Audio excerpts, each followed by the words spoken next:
vidéo, voilà, on l'avait faite il y a 3 ans aussi au salon de l'auto avec Pierre Sabi sur le stand Alpine, et là on a la chance de pouvoir un petit peu être à bord de cette Alpine A110S. Donc celle-là elle est un petit peu différente par rapport à une A110S. Qu'est-ce qu'elle a de différent, Pierre Sabi, celle-là? Alors déjà, bonjour à tous. On a la chance, comme tu le disais, de pouvoir se retrouver parce que c'est sympa de pouvoir retourner sur les salons déjà. Donc très heureux de vous retrouver tous. Donc là, effectivement, on est sur la nouvelle A110S, donc couleur orange feu, qui était la couleur de lancement et qui est une nouvelle couleur disponible donc chez Alpine. Les petites évolutions, donc déjà au niveau moteur, on a un moteur de 300 chevaux maintenant, qui était 292 avant, et puis la voiture a pris 20 Nm de couple, une plage de couple un petit peu plus étalée, et puis un petit peu plus de souplesse moteur du coup, ce qui la rend très agréable aussi bien pour la conduite au quotidien, même en urbain, périurbain, avec vraiment une vraie souplesse. Et puis après en performance, en roulage un petit peu plus dynamique sur route de montagne ou autre. Donc là vous voyez dans l'habitacle, ce qui est sympa, c'est qu'on a aussi une nouveauté, c'est le pack microfibre. Donc ce qu'on appelle microfibre, c'est une forme de ce qu'on appelait Dynamica avant, d'Alcantara un petit peu plus résistant, mais en tout cas en ressenti c'est un vrai Alcantara. Donc vous voyez le volant qui est complètement en Alcantara, là vous avez le tableau de bord, l'intérieur de porte, les baquets qui sont complètement en Alcantara. En termes de qualité perçue et de ressenti, on a vraiment l'impression d'être dans une sportive. Le volant fait très typé compétition. En tout cas, ça modifie vraiment le ressenti à l'intérieur de la voiture. Alors en extérieur, comme tu as pu le voir tout à l'heure, on a ce fameux pack aéro, ce qu'on appelle le pack aéro. Donc c'est une petite lame avant en carbone et ensuite un aileron arrière tout en carbone aussi. Alors celle-ci a en plus le mérite d'avoir le toit carbone, donc c'est vrai que ça lui donne un aspect assez sympa.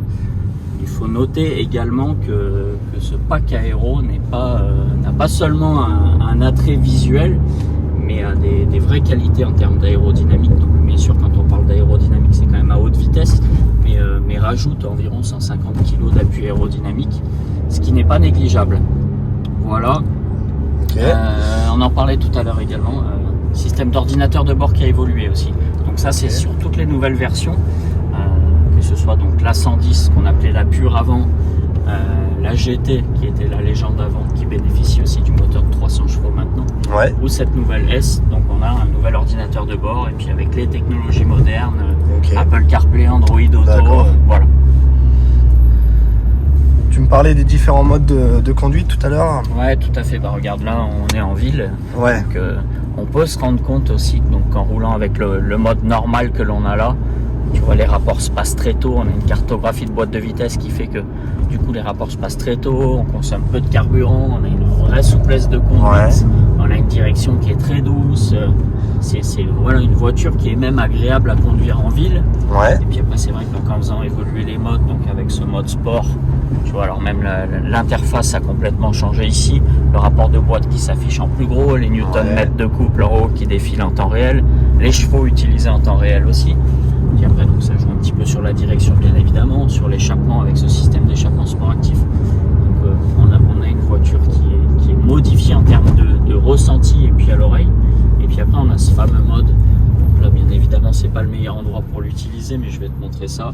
Voilà, ouais. Donc le mode track, bien évidemment, qui veut dire circuit en anglais. Ouais. Donc là, on va avoir une voiture qui est un petit peu plus joueuse.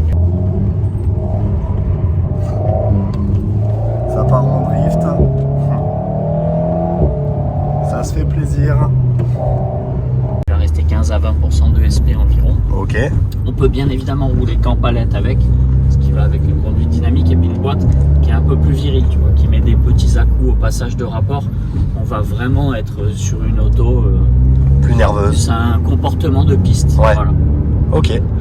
Et en termes de consommation, t'es à combien quand tu roules ça reste toujours très correct.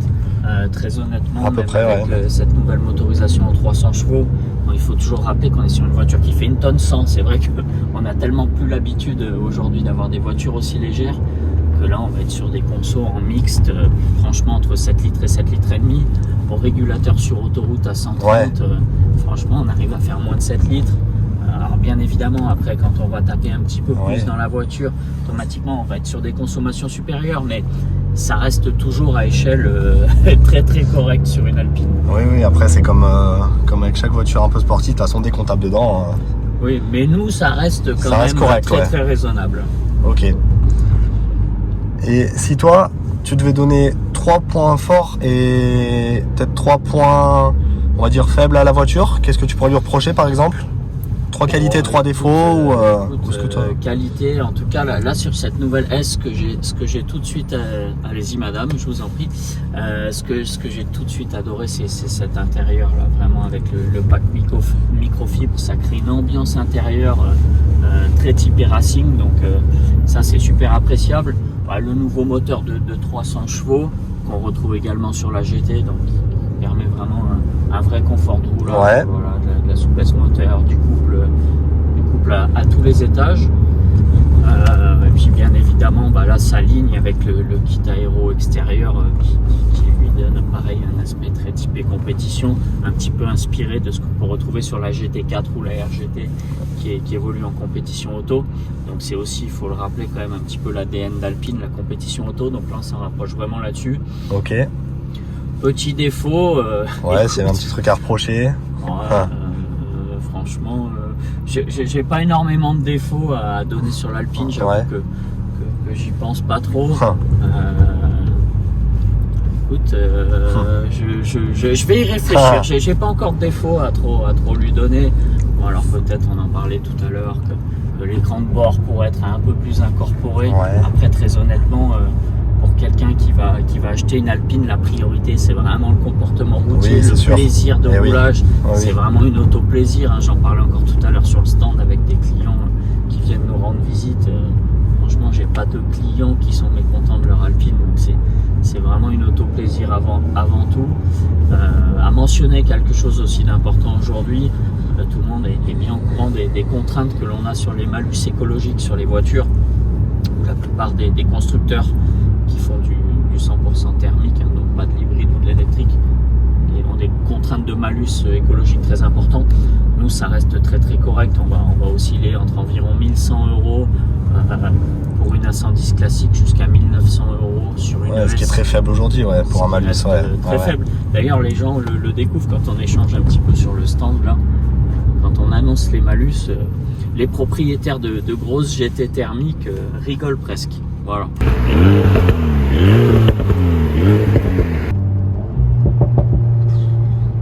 Quel plaisir.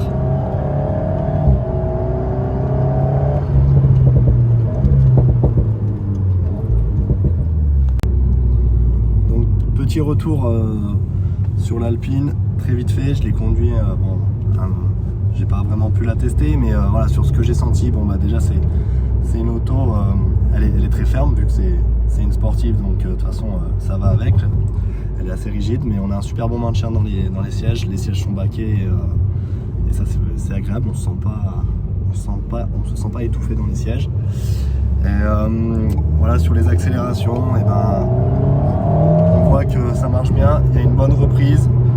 On sent qu'il y a du couple, donc c'est agréable. Et puis depuis que maintenant il y a les 300 chevaux et ça c'est agréable. On pousse et la voiture elle continue d'avancer et on se fait plaisir. Voilà, il reste plus qu'à la tester sur les routes de montagne et ça sera parfait.